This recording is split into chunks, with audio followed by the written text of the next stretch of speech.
Hello दोस्तों, आप सभी का इन डेप्थ सीरीज में बहुत बहुत स्वागत है। दोस्तों, हम लोग इस इन डेप्थ सीरीज में केवीएस पीआरटी टीयर 2 के लिए जीएस एंड ईवीएस वाले पोर्शन को डिटेल में कवर कर रहे हैं और साथ में ही हम लोग ऑब्जेक्टिव क्वेश्चंस और डिस्क्रिप्टिव क्वेश्चंस भी लगाते हुए चल रहे हैं। तो आइए सबसे पहले देख लेते हैं कि हम लोगों ने कितना सिलेबस कंप्लीट कर लिया है, उसके बाद फिर हम लोग स्टार्ट करेंगे। तो ये हम लोगों का सिलेबस पीआरटी के लिए टीयर 2 का, और इसको मैंने चैप्टर 1 में डिस्कस किया था पूरे सिलेबस को डिटेल में। तो आज हम लोग जो है सिलेबस में कहाँ तक आ चुके हैं इसको देखते हैं। तो हम लोगों ने family, friends and communities complete कर लिया था, नेचुरल रिसोर्सेज भी कंप्लीट कर लिया था, understanding the environment and environmental impact को भी हम लोगों ने कंप्लीट कर लिया था। तो आज का टॉपिक रहेगा हमारा लाइफ अराउंड अस। तो चलिए स्टार्ट करते हैं आज का चैप्टर लाइफ अराउंड अस। तो अगर आप एनसीईआरटी में देखेंगे तो 3rd क्लास, 4th क्लास और 5th क्लास तीनों के ईवीएस वाले पोर्शन में आपको ये मिलेगा लाइफ अराउंड अस वाला चैप्टर। तो आज हम लोग क्लास 4th वाला कर रहे हैं और 3rd एंड 5th क्लास का कुछ इससे भी इम्पॉर्टेंट पॉइंट्स को लेंगे और इसको नेक्स्ट पार्ट में हम लोग करेंगे। आज हमारा रहेगा टॉपिक 4th क्लास का लाइफ अराउंड अस, जिसमें हम लोग 2 चैप्टर्स को डिस्कस करेंगे। अभी हम लोग देखेंगे कौन कौन से चैप्टर्स उसमें आएंगे। तो पहले हम लोग देख लेते हैं कि हम लोग का फोकस पॉइंट क्या रहेगा, क्योंकि हर चैप्टर में हम लोगों को देखते हुए चलना है, क्या हम लोगों को देखना है और क्या हमारा अप्रोच रहने वाला है चैप्टर को लेकर के। तो आज की वीडियो के लिए ये फोकस पॉइंट रहेंगे। पहला है हमारा इंटरडिपेंडेंस ऑफ लिविंग थिंग्स, ठीक, इनकी पारस्परिक निर्भरता लिविंग बींग्स का। सेकेंड है हमारा वेब ऑफ लाइफ, ये एक तरह का गेम है जो एनसीईआरटी में दिया हुआ था, तो ये भी पॉइंट को हम लोग डिस्कस करेंगे। Sustainable living, observation and classification, nature culture link, तो प्रकृति और संस्कृति का क्या संबंध है, इसको हम लोग स्टार्टिंग से ही देखते हुए आ रहे हैं। और साथ में इन्वायरमेंट में भी मैंने बताया था आपको कि एक सोशल इन्वायरमेंट नाम का भी एक इन्वायरमेंट का प्रकार है ये भी। तो वहाँ पे भी हम लोग कल्चर के बारे में देखे थे और स्टार्टिंग में भी हम लोग कल्चर के बारे में देख चुके थे। तो यहाँ पे भी हम लोग ये लिंक कैसे है और कैसे चीज़ें रिलेटेड हैं, ये सब चीज़ें हम लोग को देखनी है। तो सबसे पहले यूनिट के बारे में जान लेते हैं कि लाइफ अराउंड अस में हम लोग क्या क्या देखने वाले हैं। तो यह इकाई विद्यार्थियों को पौधों और जानवरों की विविधता, उनकी विशेषताओं तथा पारस्परिक निर्भरता को समझाने में सहायता करती है। अवलोकन गतिविधियों और सांस्कृतिक परंपराओं के माध्यम से प्रकृति के प्रति सम्मान, संरक्षण और सतत जीवन की भावना विकसित की जाती है। इसमें वसुधैव कुटुंबकम की अवधारणा प्रमुख है। तो वसुधैव कुटुंबकम का मतलब क्या होता है ये आप जान लीजिए, क्योंकि हो सकता है कि इससे रिलेटेड भी क्वेश्चंस पूछ ले। तो वसुधैव कुटुंबकम का मतलब होता है सारी दुनिया एक परिवार है, सारी दुनिया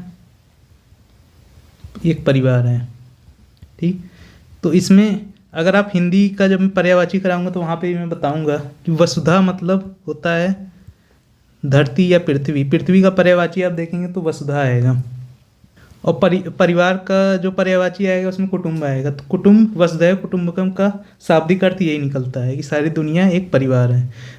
तो ये काफ़ी इंपॉर्टेंट टर्म है और इससे रिलेटेड क्वेश्चन एग्जाम में पूछा सकता है, मैंने आपको यहाँ पे बता दिया है। तो चलिए इंग्लिश में भी एक बार थोड़ा सा देख लेते हैं। तो इस यूनिट में हम लोग देखेंगे कि स्टूडेंट क्या अंडरस्टैंड कर रहे हैं the diversity of plants and animals, their unique features and their interdependence through observation activities and cultural connections. Student develop respect for nature and learn the value of conservation and sustainable living. तो वही same चीज़ है। Overall इस unit में हम लोगों को यही देखना है कि कैसे हमारा इन्वायरमेंट यानी कि नेचर और इंसान कैसे आपस में कनेक्टेड हैं, ठीक। जैसे कि यहाँ पे बताया गया वसुधैव कुटुंबकम, यानी समस्त पृथ्वी एक परिवार है, चाहे वो पेड़ पौधे हों, जीव जंतु हों या इंसान हो, सब लोग मिल करके एक परिवार का ही हिस्सा हैं कहीं ना कहीं। चाहे उनका धर्म कुछ भी हो, रिलीजन कुछ भी हो, ठीक, उनका कल्चर अलग हो, कुछ भी हो, लेकिन एक तरह से पूरी पृथ्वी एक परिवार का हिस्सा है, सब लोग आपस में कनेक्टेड होते हैं।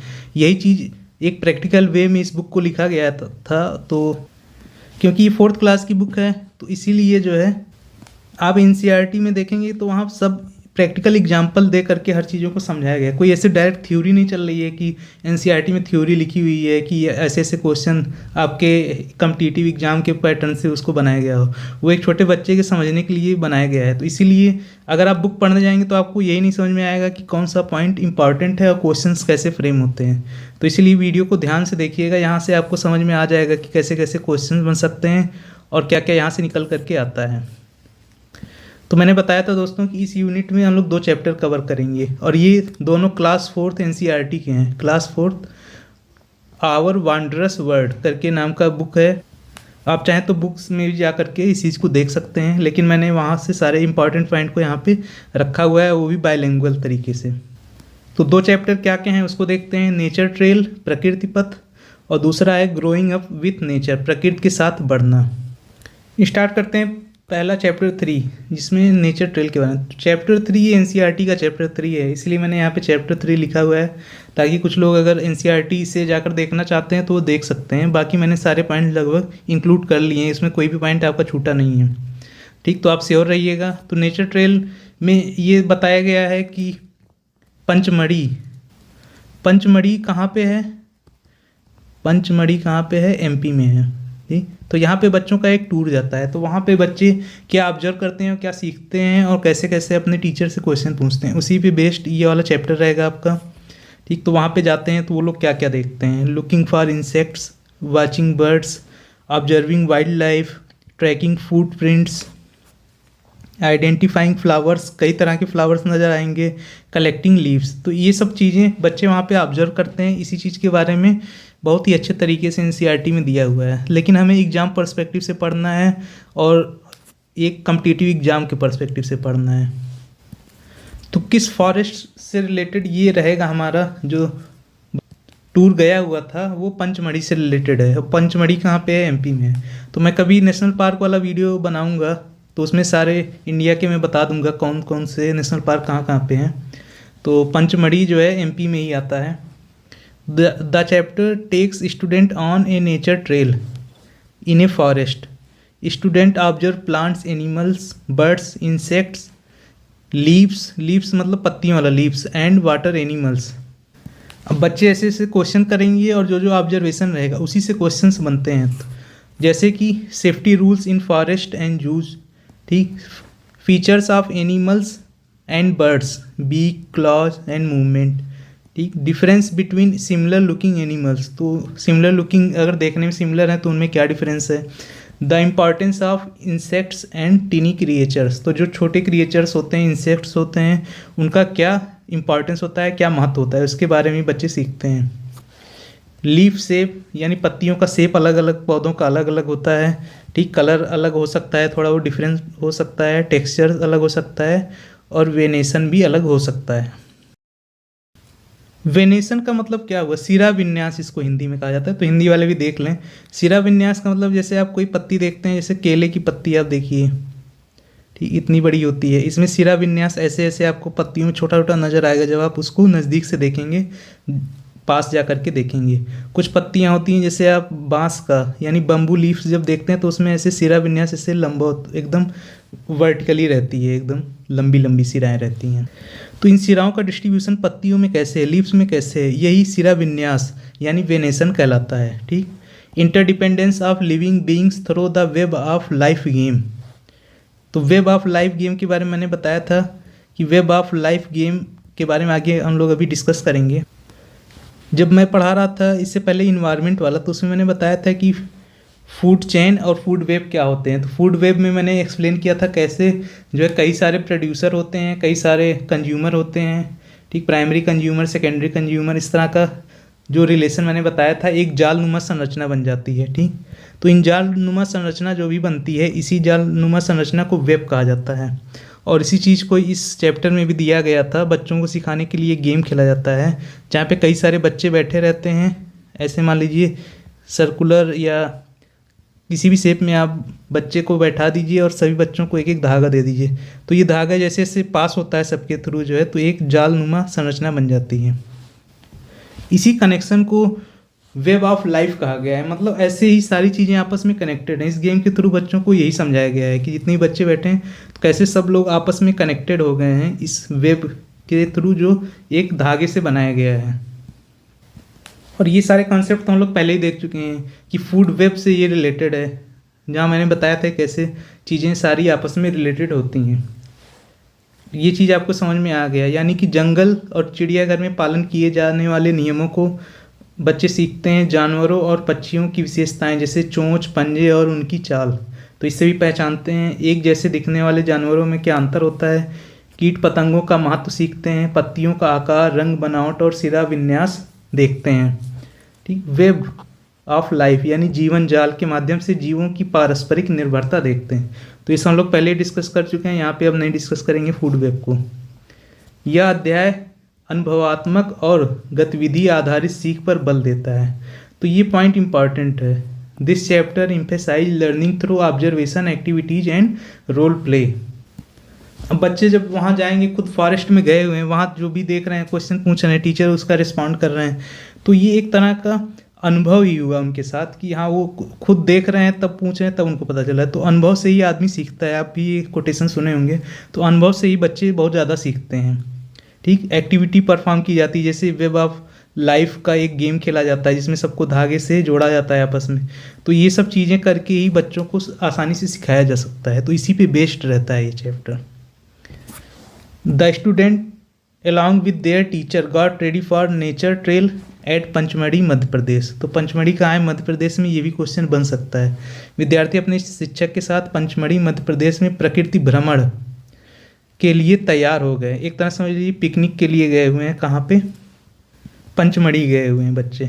ठीक, अच्छा, ये सारे पॉइंट एनसीईआरटी के जैसे जैसे क्वेश्चन पूछे जा रहे हैं और टीचर एक्सप्लेन कर रहे हैं, उसी पॉइंट्स को ही हम लोग को देखना है। जैसे ए नेचर साइंटिस्ट, तो प्रकृति वैज्ञानिक क्या होता है। तो प्रकृति वैज्ञानिक ऐसा वैज्ञानिक होता है जो पौधों और जानवरों का अध्ययन करता है, तो उसे नेचर साइंटिस्ट कहते हैं। ठीक, तो ये टर्मिनोलॉजी क्लियर हो गई आपकी।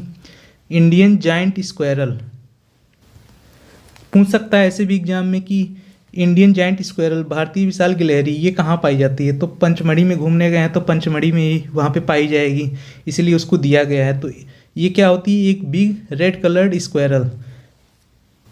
तो स्क्वायरल यानी गिलहरी की भी कई प्रजातियाँ होती हैं, और जो इंडियन जाइंट स्क्वायरल होती है वो बिग होती है, रेड कलर्ड होती है, और कहाँ पाई जाती है, Pachmarhi and some other place. तो ऐसा नहीं कि सिर्फ पंचमढ़ी में पाई जाती है, लेकिन एग्जाम में ऐसा पूछा जा सकता है। The spectacle monkey, spectacled monkey is the state animal of Tripura. चश्माधारी बंदर त्रिपुरा राज्य का एक राजकीय पशु है। उसकी आंखों के चारों ओर सफ़ेद पैच धब्बे उसे ऐसे दिखाते हैं जैसे कि उसने चश्मा पहन रखा हो। अभी हम लोग इमेज में देख लेंगे कैसे वो लोग दिखते हैं। और एक ऑब्जेक्ट यानी एक एनिमल के बारे में और देखते हैं बच्चे, द गौर, गौर के बारे में। गौर वे भैंसों की तरह दिखते हैं, लेकिन वे छोटी सींगों के साथ अधिक मजबूत होते हैं। तो उनकी सींगें छोटी होती हैं भैंसों के कंपैरिजन में, और क्या होते हैं, अधिक मजबूत होते हैं। जैसे बाइसन आप देखे होंगे उसी टाइप के दिखते हैं लगभग।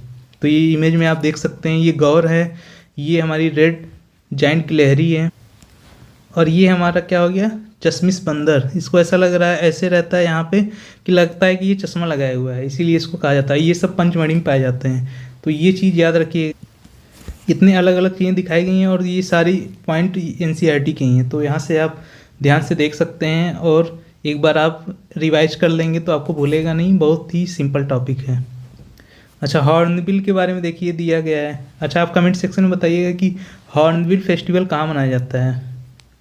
तो ये हॉर्नबिल क्या होती है, it has a head gear growing out of its forehead like a horn, hence it is called hornbill. तो हिंदी में भी देख लें, इसके माथे पर सींग जैसा एक शिरोवस्त्र निकलता है, इसलिए इसे हॉर्नबिल कहा जाता है। तो बस इससे रिलेटेड ज़्यादा क्वेश्चन नहीं बनेगा, बस आप हॉर्नबिल से रिलेटेड ये जान लीजिएगा कि ये पंचमढ़ी में पाई जाती है। और दूसरी चीज़ क्या है, ये कहाँ का स्टेट बर्ड है हॉर्नबिल, और हॉर्नबिल फेस्टिवल कहाँ मनाया जाता है। तो ये कमेंट बॉक्स में आप बताइएगा कि हॉर्नबिल फेस्टिवल कहाँ मनाया जाता है। अच्छा, और क्या क्या ऑब्जर्वेशंस रहे हैं, हिंदी में देखते हैं। पानी में रहने वाले जानवरों में जीवित रहने में मदद करने के लिए विशेष विशेषताएं होती हैं। तो आप सभी को पता है कि पानी में श्वसन करने के लिए स्पेशल कैरेक्टरिस्टिक्स होना बहुत ज़रूरी होता है। मछलियों के पास तैरने के लिए पंख होते हैं, फिन्स होते हैं, ठीक। घड़ियाल जो मगरमच्छ का एक प्रकार है के पास मछली पकड़ने के लिए एक लंबी सकरी और नुकीली थूथुन यानी कि इंग्लिश में कहेंगे तो स्नाउट, ठीक, होती है। कछुओं के पास खुद को सुरक्षित रखने के लिए मजबूत खोल होता है। तो आप सभी देखे होंगे कछुआ जो है ऐसे रहता है, और जब वो देखता है कोई खतरा तो अपना इस खोल के अंदर चला जाता है। एक सेल कवरिंग होती है, ठीक, जैसे लगता है कि वो पत्थर का हो। और आसानी से तैरने में मदद करने के लिए जालीदार पैर होते हैं। तो कछुआ तैर पाता है क्योंकि उसके पास जालीदार पैर होते हैं और उसके पास एक सुरक्षा खोल भी होती है। मेढक ऐसा जीव है जो जमीन और पानी दोनों में रह सकता है, और ऐसे जीवों को क्या कहते हैं हम लोग? एम्फीबियन यानी उभयचर कहते हैं। हिंदी में उभयचर और इंग्लिश में एम्फीबियंस। तो frogs can live both on land and in water, दोनों में रह सकता है, ठीक। ये बात आपको समझ में आ गई। टर्टल कैसे तैर सकता है, ये भी बात आपको समझ में आ गई, क्योंकि इनके पास वेब्ड फीट होता है जो इसको हेल्प करता है स्विम करने में। अच्छा, मछलियाँ सांस कैसे लेती हैं, ऑक्सीजन इंटेक कैसे करती हैं? गिल्स के माध्यम से लेती हैं, गलफड़ों के माध्यम से ऑक्सीजन का इंटेक इनका होता है। तो ये भी फैक्ट याद रखिएगा, हो सकता है पूछ ले एग्जाम में। चलिए अब नेक्स्ट चैप्टर पे चलते हैं। एक में तो बच्चे प्रकृति का भ्रमण कर चुके हैं, अब देखते हैं कि प्रकृति के साथ बढ़ना, इसमें हम लोग क्या देखेंगे। तो इसमें हम लोग देखेंगे नेचर कल्चर का लिंक क्या होता है, ये हम लोग यूनिट की स्टार्टिंग में ही देखे थे। सस्टेनेबल लिविंग क्या होती है, मेडिसिनल प्लांट्स का क्या यूज होता है, कुछ दिए हुए थे एग्जाम्पल, उसको मैंने लिया हुआ है। Traditional knowledge, environmental conservation and experiential, इतने पॉइंट्स पे बेस होगा हमारा एक्सपीरियंसल लर्निंग। तो इसकी सारी चीज़ों पे बेस्ड होगा हमारा ये चैप्टर। तो इस चैप्टर का थीम क्या है, सबसे पहले ये जानना जरूरी है। तो यह अध्याय प्रकृति, संस्कृति और दैनिक जीवन के गहरे संबंध को दर्शाता है। तो हम लोगों ने संस्कृति और इन सब चीज़ों का रिलेशन पहले ही वीडियो में देख लिया था, जो हम लोग स्टार्टिंग किए थे फैमिली, फ्रेंड्स एंड कम्युनिटीज़ में। तो इसमें बताया गया है कि हमारी परंपराएं, त्यौहार, घर, कला, कृषि उपकरण, अनाज भंडारण और औषधियाँ प्रकृति से प्राप्त होती हैं। तो अध्याय सतत जीवन यानी कि सस्टेनेबल लाइफ स्टाइल के बारे में बताता है। सतत जीवन शैली प्राकृतिक संसाधनों के संरक्षण और सामुदायिक भागीदारी पर बल देता है, ठीक। इंग्लिश वाले भी एक बार पढ़ लेंगे, मैं थोड़ा सा इसमें इंपॉर्टेंट पॉइंट बता दे रहा हूँ एक बार फिर से पढ़ के। तो इस चैप्टर में हम लोग डीप रिलेशन देखते हैं between nature, culture and daily life के बीच में। इसमें ट्रेडिशनल नॉलेज के बारे में बताया गया है, festivals, house art, farming tools, food storage method and medicine are derived from nature. तो ऐसी नेचुरल दवाएं जो आयुर्वेदा में भी आपने सुना होगा, जो डायरेक्टली नेचर से हमें मिल जाती हैं, उसको एज ए मेडिसिन यूज कर लिया जाता है। तो this chapter promote sustainable living, ठीक। इस चैप्टर में सस्टेनेबल लिविंग को प्रमोट किया गया है। रेस्पेक्ट फॉर नेचुरल रिसोर्सेज के बारे में, रेस्पेक्ट देने के बारे में बताई गई ये बातें, और कम्युनिटी पार्टिसिपेशन इन कंजर्वेशन। तो कंजर्वेशन में सिर्फ सिंगल पर्सन का नहीं, पूरे कम्युनिटी का पार्टिसिपेशन भी बताया गया है कि कैसे ये इम्पॉर्टेंट होता है। तो इसमें एक दो बच्चे, वो लोग अपने गांव जाते हैं, उनका गांव एक जंगल के किनारे होता है, उस गांव में सोलर पैनल्स लगे होते हैं, उसी के बारे में पूरा डिस्क्रिप्शन है, पूरा ग्रामीण जीवन के बारे में बताया गया है। तो वहाँ पहुँच के क्या देखेंगे, गांव में पहुँच गए तो वहाँ पे देखेंगे नेचुरल तरीके से खेती हो रही है, बैल और ये हल से जो है खेत को जोता जा रहा है, ये सब चीज़ें बच्चे देखते हैं, ऑब्जर्व करते हैं। घर देखते हैं, लेकिन ये घर शहरों जैसे ईंट और उससे पत्थरों से नहीं बने होते हैं, यहाँ टाइल्स मार्बल नहीं लगे होते हैं।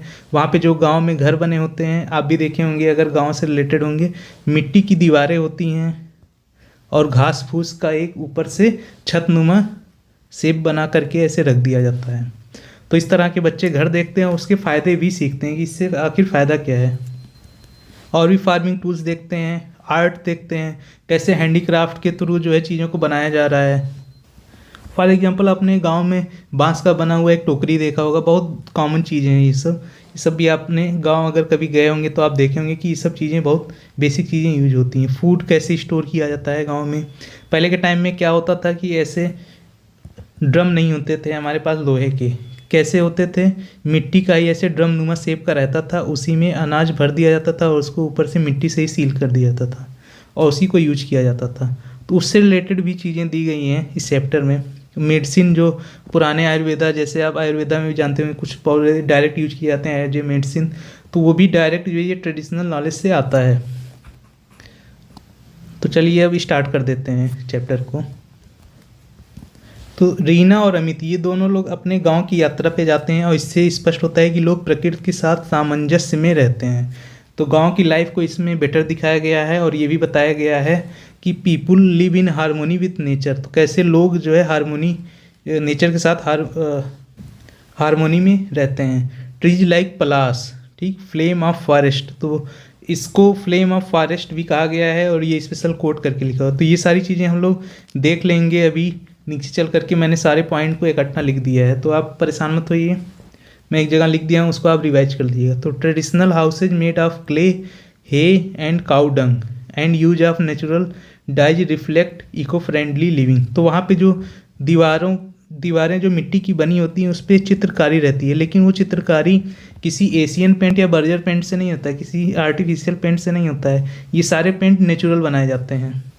और आगे चल के अभी हम लोग देखेंगे गोंड चित्रकारी। तो गोंड चित्रकारी इसी पे बेस्ड रहती है, ये दीवार पे बनाई जाती है और ये नेचुरल रंगों को बना करके, जैसे पत्तियों को पीस करके उसको उबाल करके, इसका पूरा प्रोसेस होता है, तो उससे जो है पेंटिंग सारी बनाई जाती हैं। Sustainable use of resources, natural resources, तो ये तो हम लोग देख ही चुके थे। और साथ में गांव में जब ये लोग गए तो वहाँ पे सोलर पैनल भी लगा था, तो कहीं ना कहीं वो लोग रिन्यूएबल यानी कि नवीकरणीय ऊर्जा स्रोतों का यूज करना सीख रहे थे गांव के लोग, ठीक। तो अध्याय में संसाधनों के सतत उपयोग की परंपरागत विधियाँ बताई गई हैं। तो जो हमारी परंपरागत यानी ट्रेडिशनल प्रैक्टिसेज हैं वो भी सस्टेनेबल कहीं ना कहीं होती हैं और उसी का यूज करके यहाँ पे बताया गया एग्जाम्पल, जैसे कि नीम पत्तियों वाले मिट्टी के बर्तन। तो मैंने अभी भी बताया है कि पहले क्या होते थे, लोहे के ड्रम नहीं होते थे अनाज स्टोर करने के लिए। आजकल आप देखते हैं लोहे के, स्टील के बहुत सारे ड्रम होते हैं, उसमें आटा, गेहूँ, धान ये सब रखा जाता है। लेकिन पहले के टाइम में ऐसा नहीं था। जो भी लोग गांव से बिलोंग करते होंगे कभी ना कभी देखे होंगे, ये ऐसे जो है इतना बड़ा ऐसे रहता था मिट्टी का, ऐसे इतना मोटा रहता था, ठीक। इसी में जो है भर दिया जाता था गेहूँ या चावल जो भी है। उसके बाद ऊपर से फिर से एक ढक्कन रख के मिट्टी का है उसको सील कर दिया जाता था। लेकिन अगर इस मिट्टी में हम लोग नीम की पत्तियां मिला दें तो इससे क्या होगा, नीम की पत्तियों को मिलाने से इसकी जो एंटीबैक्टीरियल प्रॉपर्टी है वो बढ़ जाती थी, ठीक। क्योंकि आपको पता है कि नीम हमारा एंटीबैक्टीरियल होता है, तो एंटीबैक्टीरियल है तो इससे कीड़े इसमें नहीं लगेंगे। तो जो भी आपका अनाज इसमें रखा गया है, मिट्टी का जो भी हमारा बर्तन है या मिट्टी का आप मान लीजिए स्टोरेज टैंक, इसमें जो भी चीज़ें स्टोर की गई वो ख़राब नहीं होंगी। क्यों? क्योंकि एंटीबैक्टीरियल प्रॉपर्टी इस मिट्टी में है, क्योंकि इसमें नीम की पत्तियों को पीस करके मिलाया गया है। तो इसीलिए ये सारे जो है इसमें जो भी चीज़ें आप रखेंगे वो सुरक्षित रहेंगी। तो इस चीज़ को, यही हमारा ट्रेडिशनल प्रैक्टिस को इम्फेसाइज किया गया है यहाँ पे। नेक्स्ट है गोबर के लेपे बाँस की टोकरियाँ। तो बाँस की टोकरियाँ आप गाँव में शायद देखे होंगे, पहले के टाइम में बहुत कम ही लोग शायद इसको देखे हों कि टोकरी के ऊपर जो है गोबर का लेप लगाया गया हो।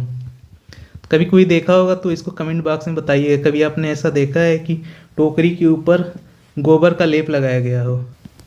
तो मैंने इस चीज़ को देखा है और उस समय मुझे भी क्यूरियोसिटी थी कि आखिर इस पर गोबर क्यों लपेटा गया है। जो हमारा बांस का टोकरी है इसमें तो हम लोग डायरेक्ट स्टोर कर ही सकते हैं, किसी भी चीज़ को रख सकते हैं।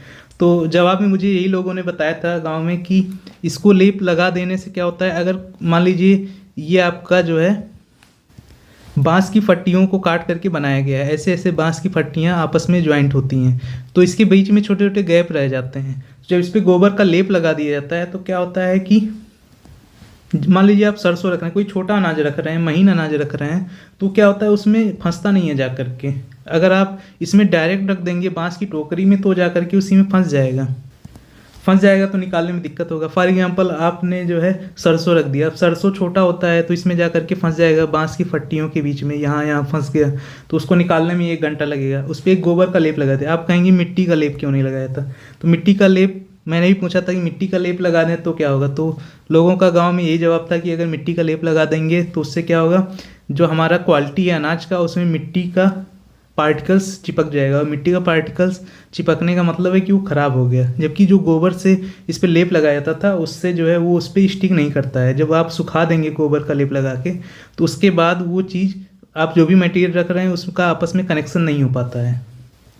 और गाँव में इसको पवित्र भी माना गया है, मिट्टी से ज़्यादा पवित्र माना गया है गोबर को, तो इसीलिए इसका यूज होता है। तो मैंने आपको बता दिया प्रैक्टिकल एग्जाम्पल से। अगर आप गाँव से होंगे तो आप ज़रूर इस चीज़ों को आप जरूर किए होंगे। नीम तेल से बने मच्छर भगाने वाले उपाय।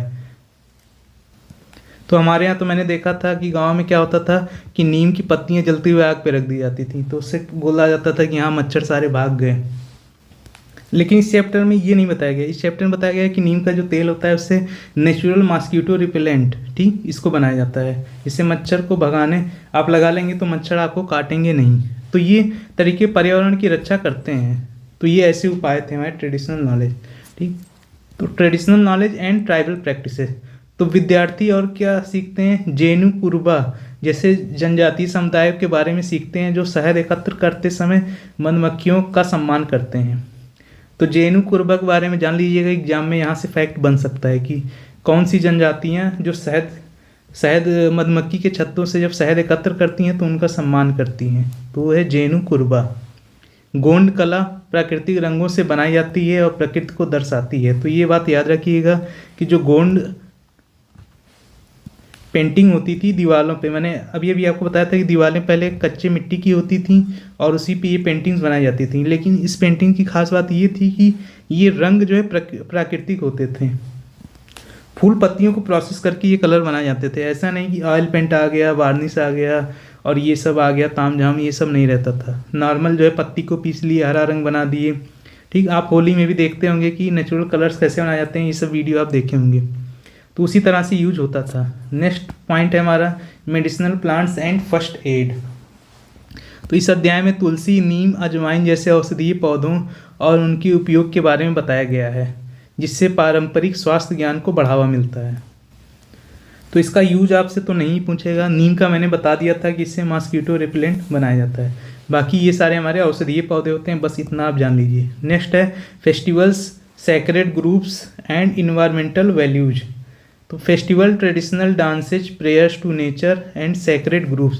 एक्चुअली में जब ये बच्चे अपने गांव जाते हैं तो उस समय फसलों की कटाई चल रही होती है और गांव में फसलों कटाई को बहुत अच्छा मौसम माना जाता है और वहाँ लोग खुशी के मारे डांस करते हैं, मेले लगते हैं, लोग इकट्ठा होते हैं, बात करते हैं, खुश रहते हैं। तो उसी इन्वायरमेंट को यहाँ पे दर्शाया गया है। तो त्यौहार, पारंपरिक नृत्य, प्रकृति की पूजा। तो प्रकृति को भी चढ़ावा चढ़ाया जाता है कि हाँ हमारे यहाँ उपज अच्छी हुई है तो सबसे पहले नेचर को ही चढ़ावा दिया जाता है। पवित्र उपवन यह दर्शाते हैं कि समुदाय जंगलों एवं जैव विविधता की रक्षा करते हैं।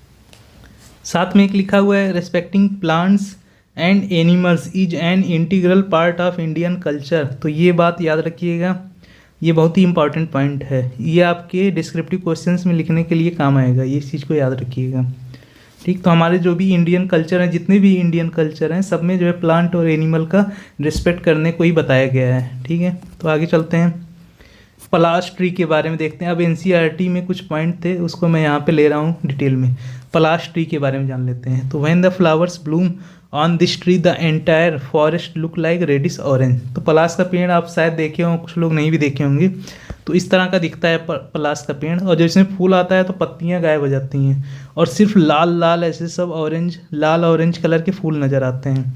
अगर मान लीजिए ढेर सारे ऐसे लगे हुए हैं पौधे, इसके पेड़ लगे हुए हैं पलाश के, तो पूरा फॉरेस्ट ही आपका एकदम ऑरेंज में कन्वर्ट हो जाता है।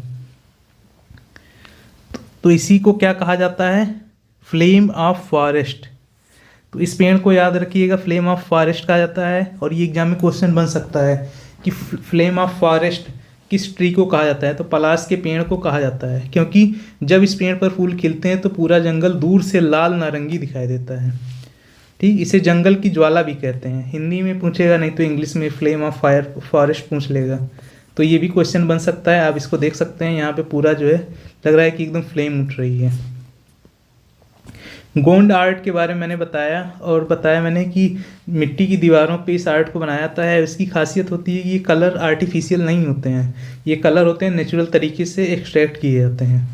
तो गोंड कला दीवारों पर प्राकृतिक रंगों का उपयोग करके बनाई जाने वाली पेंटिंग का ही एक रूप होती है। कलाकार प्रकृति के चित्र, और ये प्रकृति के चित्र को दर्शाते हैं, पेड़, जानवर, पक्षी, मनुष्य, ये सब बनाते हैं। तो मैं एक एग्जांपल लिया हूँ, यहाँ पे आप देख सकते हैं। तो एक तरह से आप देखेंगे तो गोंड आर्ट कहीं ना कहीं ये नेचर का कनेक्शन, इंसानों के कनेक्शन को अच्छे से शो करने के लिए ये पेंटिंग दिखाया जा रहा है। तो ये मिट्टी की दीवार होगी और इस पर आप देख सकते हैं कैसे नेचुरल कलर से अच्छी पेंटिंग बनाई गई है। ये गोंड आर्ट का पार्ट है। आई होप आपको ये सब देख के अब याद हो गया होगा, इसमें ज़्यादा चीज़ें नहीं हैं, लेकिन हाँ ये फैक्ट पूछा जा सकता है एग्जाम पॉइंट ऑफ व्यू से, इसलिए ऑब्जेक्टिव में पूछा जा सकता है। ठीक, नेक्स्ट देखते हैं, मिट्टी के बर्तनों के अंदर नीम के पत्तों की परत बिछाई जाती है। ठीक, तो आप परत भी बिछा सकते हैं इसके बर्तन के नीचे, इससे भी जो है इंसेक्ट फ्री रहते हैं हमारे जो भी अनाज उसमें ग्रेन्स रखे जाते हैं। बांस की टोकरियों के बाहर गाय के गोबर का लेप लगाया जाता है। इस विधि से संग्रहित अनाज कीड़ों और मकोड़ों से सुरक्षित रहता है। ठीक, बाकी ये गोबर क्यों लगाया जाता है वो लेप मैंने बता दिया, क्योंकि अगर इसमें आप खुद ही देखिए महीन कोई भी अनाज रखेंगे जो छोटा रहेगा तो वो इसमें आकर के फंस जाएगा, हो सकता है गिरने भी लगे। तो अगर अंदर से इसमें गोबर का लेप लगा दिया जाएगा तो ये बाहर नहीं आएगा। तो यही इसका कॉन्सेप्ट था। नीम की परत क्यों बिछाई जाती है और नीम का पत्ता पीस के मिलाया जाता है मिट्टी के बर्तन में, ताकि वो जो है इंसेक्ट फ्री रहे, उससे कीड़े मकोड़े ख़राब ना कर पाए हमारे अनाज को। ठीक है, नेक्स्ट देख लेते हैं सेक्रेड ग्रुप्स। तो ये पवित्र उपवन ये क्या होते हैं? ये स्मॉल पैचेज ऑफ फॉरेस्ट होते हैं प्रोटेक्टेड बाय लोकल कम्युनिटीज। इससे रिलेटेड क्वेश्चन एग्जाम में पूछा जा सकता है, याद रखिएगा, और ये डिस्क्रिप्टिव के लिए भी काफ़ी इंपॉर्टेंट है। तो sacred groups are small patches of forest protected by local communities. The trees and wildlife within them are preserved.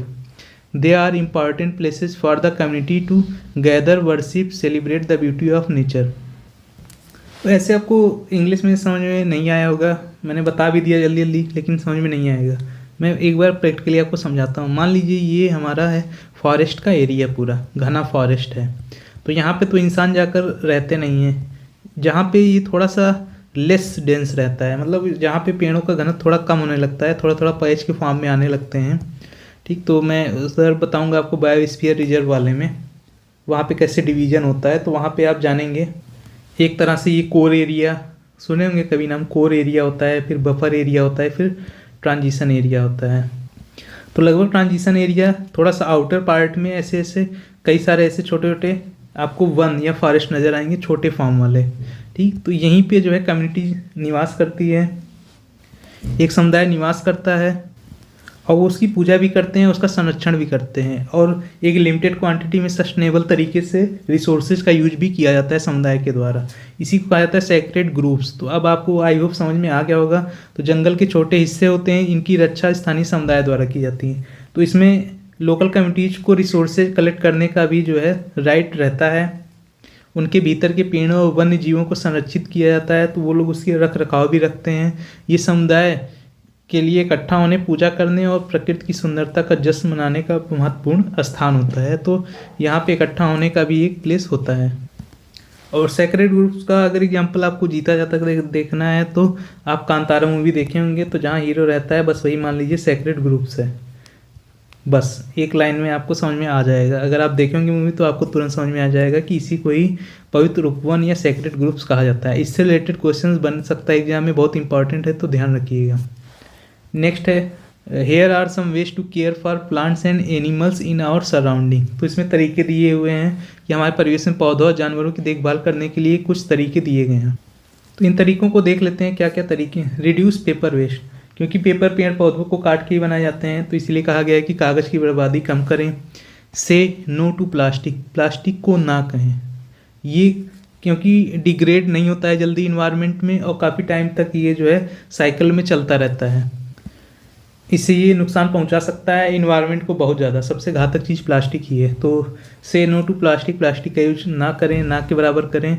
Spread awareness about saving plants, मतलब पौधों को बचाने के बारे में जागरूकता फैलाएं। तो ये सारी चीज़ें हैं जो देखभाल करने के तरीके हैं। डिस्क्रिप्टिव में भी पूछ सकता है कि कुछ तरीके बताइए, कुछ तरीके या ऐसे मेथड्स बताइए जिससे कंजर्वेशन किया जा सके। तो ये नेचुरल रिसोर्सेज का जो कंजर्वेशन था उसमें भी हम लोगों ने इस टॉपिक को डिटेल में देखा था, तो ये कोई बहुत नई चीज़ नहीं है।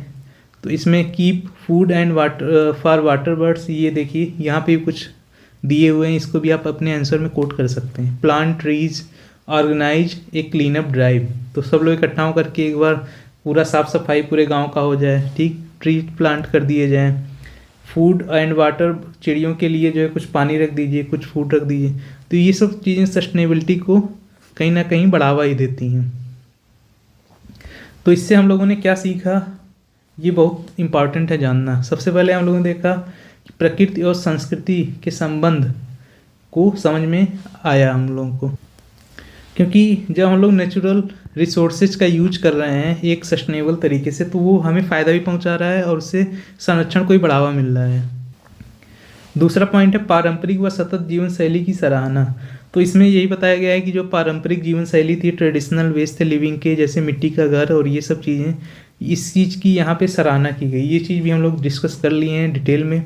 और पर्यावरणीय जिम्मेदारी का विकास होना, तो बच्चे को जब इतना सब कुछ पता चलेगा तो वो अपने आप को जो है एक रिस्पॉन्सिबल पर्सन के रूप में देखेंगे इन्वायरमेंट के प्रति। नेक्स्ट है संरक्षण और पर्यावरण अनुकूल आदतों को बढ़ावा।